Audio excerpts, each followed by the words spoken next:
Anger is probably what would get me back out there if I wasn't aware of it. Shame. Shame will make me drink because I say, oh, I'm such a bad person. Why not? You know, why not? Guilt.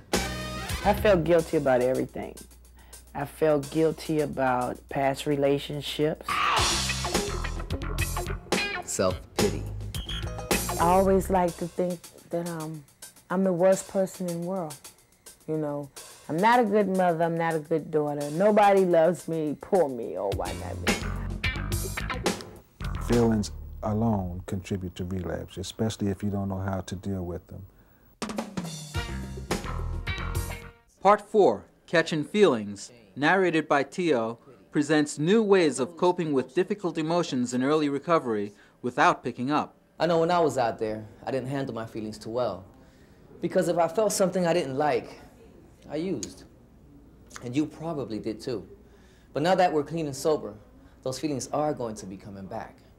Answer for everything. Next, the program shows a reenactment of David changing his old ways of dealing with rage by removing himself and calling on his new support system to help him calm down.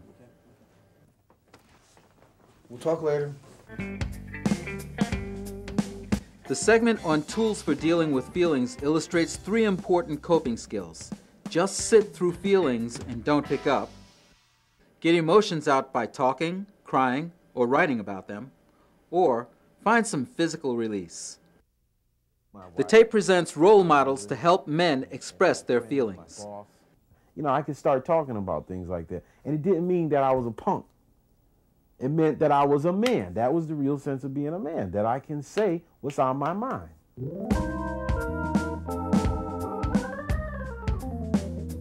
The last tool for dealing with emotions is learning ways to calm yourself down.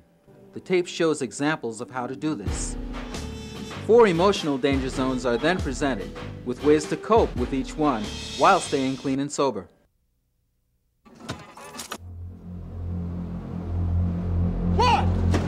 This reenactment demonstrates how Mariano used to act out anger destructively, which always led to getting high. But now he uses new coping skills and stays sober.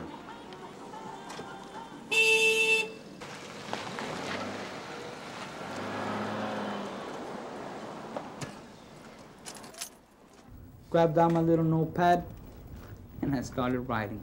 And the first thing that I put down is, God, please help me write, and please help me look at myself. And from there on, everything else flows. Our interviewees describe coming to terms with shame related to past behaviors. And both men and women discuss how to cope with feelings resulting from sexual abuse.